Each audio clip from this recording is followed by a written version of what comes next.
Hi there, Zam here for NerdTube. These are my thoughts and spoilers of Culprits, currently on Disney Plus in the UK and Hulu in America.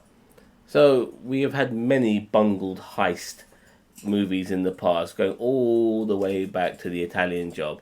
But this particular heist is not necessarily bungled, but it does leave a trail, and with that trail means that the people that they stole off want revenge and they want to come back and get the guys who did that heist in the first place. Now, our main protagonist, who was part of that heist, his name is Joe, but his name is also David. When he did the heist, he was David. Then, when he stole the money and tried to start a new life, he became Joe. And he was in America when he started his new life. Met a lovely man who ended up being like his partner, his fiance, so to speak. His fiance has a couple of kids from his previous marriage when he was married to a woman. And now them two are together as a couple of dads looking after their kids. And he's really happy with how things are going. This is 3 years after the heist. But then he starts to realize that his past is coming back to haunt him because the people involved in that heist are all being bumped off by a professional killer.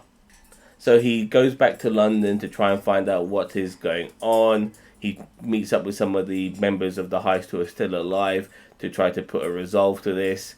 Obviously, they confront their killer as well as try to confront their boss or the person that they stole off. Lots of twists and turns happen during the course of this series, and I have to say that it is very good. The action scenes are pretty good. The stunt work is excellent. Our main protagonist, he's very engrossing, seeing how he's trying to balance everything in his life, his family life in America, and all the crazy shit from his past in the United Kingdom. There's a little bit of globe hopping here and there. We're in the States, we're in United Kingdom, we're in, sorry, my bird, he's trying to eat my computer. We're in Paris, we're in Las Vegas, we're everywhere. And so that I very much appreciate. And all these variety of different characters as well, from the robbers to the people trying to get justice on these robbers, and some of these other side characters too within this particular world. They all have their moments, and it's very intriguing, very interesting. There are times when I'm watching this, I feel like I'm watching a homage to Reservoir Dogs, because we do get sort of like flashbacks, flash forwards, so to speak, during the course. Like when we go to the actual heist itself, the heist is in the past, and we see different parts of the heist at different stages. Not necessarily we're starting from the beginning and going all the way to the end. We're starting in the middle, and then next thing you know, we do a flashback later on where we're at the beginning, and next thing you know, we're doing a flashback later on, we're at the end, and then we go back to the middle again, and a little bit after the beginning. But they all play a part. All these elements, they play a part regarding uncovering new information that makes everything so relevant as we go forward with the current day. Now, as I said earlier, there's moments that reminds me of Reservoir Dogs, like when we're naming our characters. We're not naming them Mr. Pink or Mr. Blonde or whatever, but because all these people are coming in to do a heist and they're not supposed to know each other's names because they're all strangers to one another, they've been given names like Muscle, and they've been given names like Fixer and Right Hand and Officer and stuff like Cracker, and in the sense because one of them's a safe cracker and stuff like that. So yeah, they've been given all these sort of aliases, and that reminds me of Reservoir Dogs when we see like them having to run away from the police and they're shooting up cops and stuff like that, which we see in Reservoir Dogs with some of the flashback scenes in that film. We also get it here as well, so there's definitely a homage to that too. There's lots of twists and turns, and there is heist within heists, so to speak, and you realise that there's more to everything that meets the eye. Different antagonists start to pop up later on during the course of the series, all with their own agendas, so to speak.